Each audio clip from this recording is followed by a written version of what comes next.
All right, up next we have Scorpio rising and sun. This Scorpio full moon happening on the 23rd is taking place in your first house, and that means the sun is opposite the moon in your seventh house in of relationships. So this is a more significant moon for you, obviously, because it's happening in your sign. And whenever we have that take place, it basically helps us come into a greater understanding of ourselves, deepening our relationship with ourselves.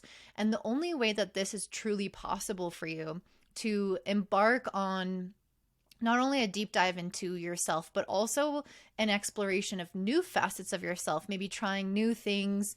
You could be advancing things that in your life that you feel very passionate about, that feel like a creative hobby, that feel quite playful, that give you this sense of like curiosity and joy. But regardless, all of these elements that you're going to kind of dive into to further understand yourself and to expand your life, to increase your like self concept and increase your or enrich your life, basically enrich your personality and your identity by having new facets of yourself to explore. So all of that is possible when we are still when we are facing this square to Pluto in your fourth house. So if you haven't watched the overview, definitely go and check that out. But basically, I feel like you're coming into a kind of, again, a new facet of your identity. You're transforming yourself. You're adding layers onto yourself. You're exploring your depths. But the only way to really do this, again, is by understanding your past, confronting family dynamics that have been likely shoved under the rug,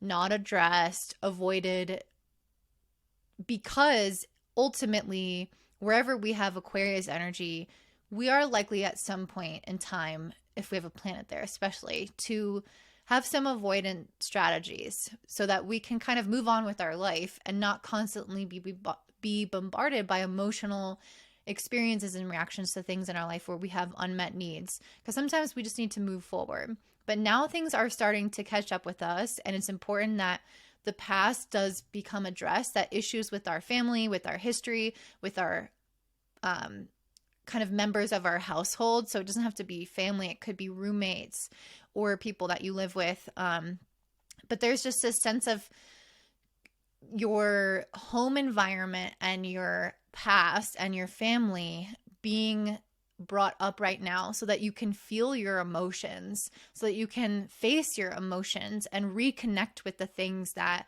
you have maybe disconnected from as a protective mechanism. And so once you do that, once you feel the past come up and you embrace those emotions and you process what's actually happening, when you address a longstanding issue with a family member, address a longstanding issue with, some ancestral karma or these patterns that are going on within your family and these cycles or things that you have done in the past that you've been maybe unconscious of, that you've perpetuated, and now you're coming back online and becoming aware and saying, no, I don't want to do that.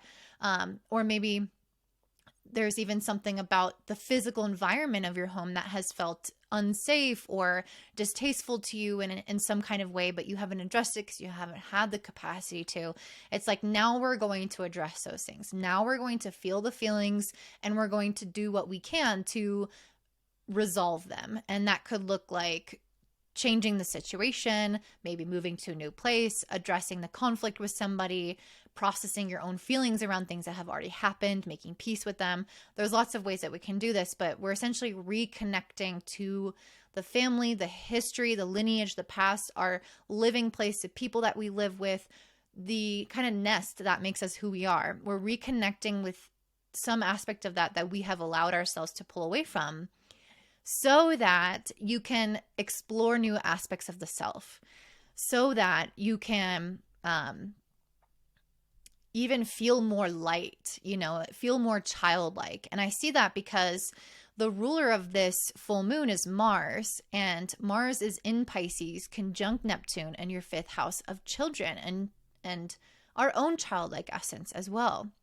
So there's very much a strong connection here of I want to feel light. I want to feel free. I want to feel creative. I want to feel inspired.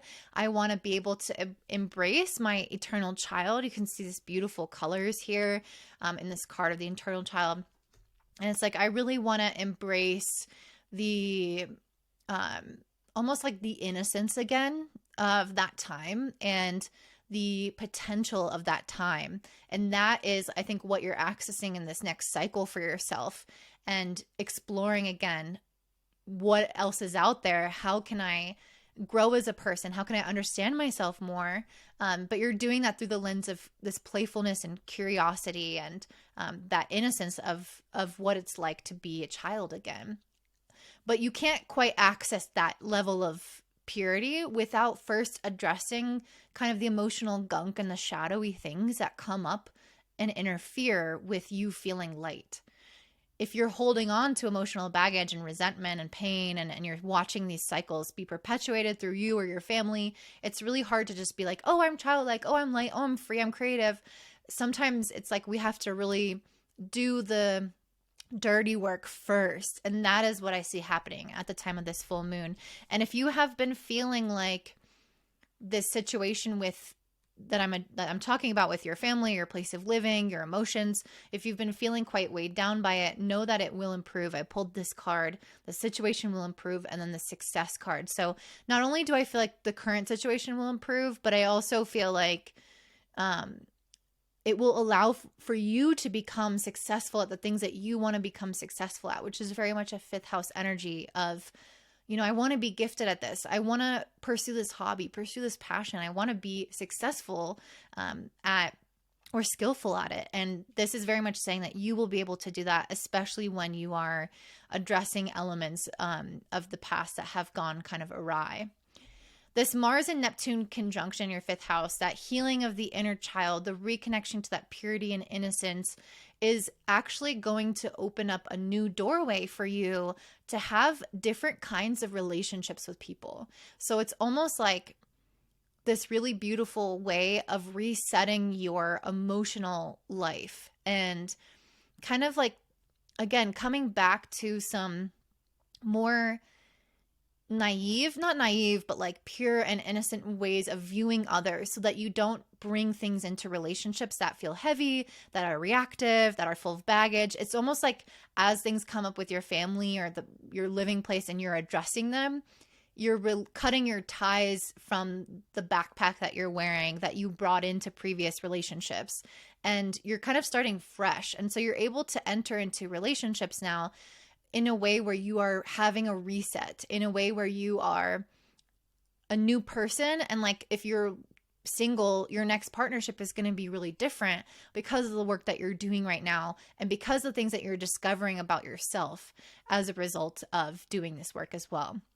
And I say that because Mars and Neptune, the fifth, is sextiling Jupiter and Uranus in your seventh house, which is, again, this energy of change and excitement and new things coming to you in the area of relationships.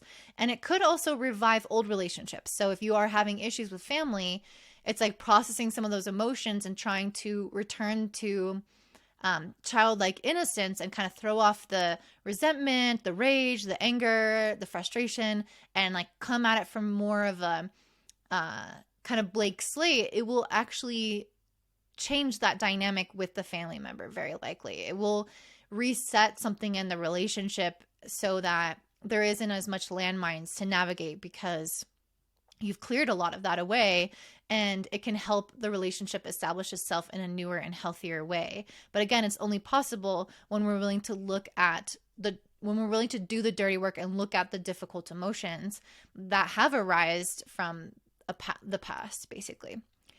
During this time, you also have the North Node, Mercury, Chiron. Mercury is also retrograde, Venus, all in Aries in your sixth house. So this is a very important time to focus on your work, to focus on your routine, to focus on your health, to be productive.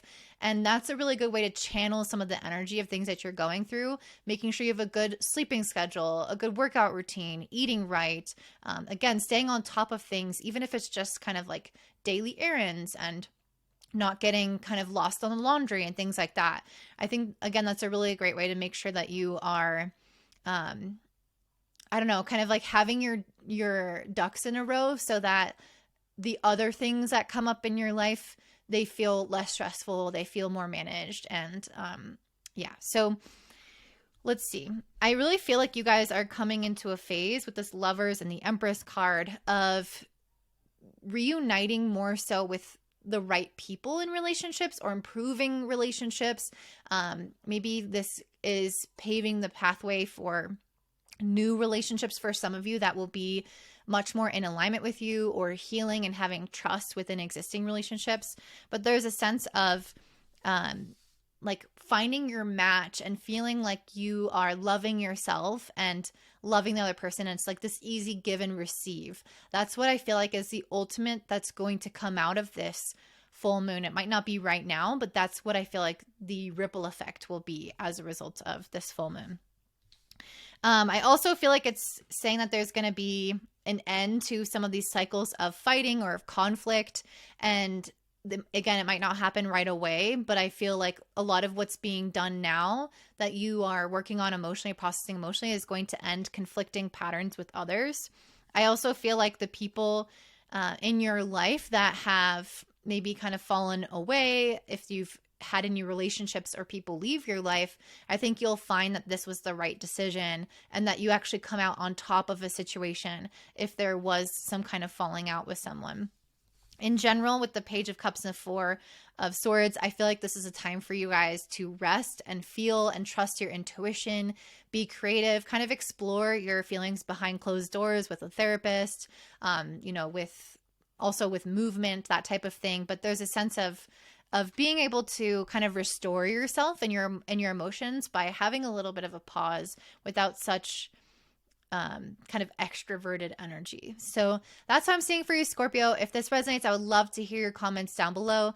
And if you are struggling with any kind of medical illness that you need more information about, or if you're wanting to get pregnant and you have struggled with that, or you're not sure when you should try, I would encourage you to try out my 2 new readings, which is a medical astrology and a health reading, and then a fertility reading. So either one of those, if you're interested, they are at a temporarily discounted price because of the newness of them for their launch today, and I'm super excited. So don't forget to give me a thumbs up, subscribe, share with your friends, and have a beautiful day. Thanks, guys. Bye.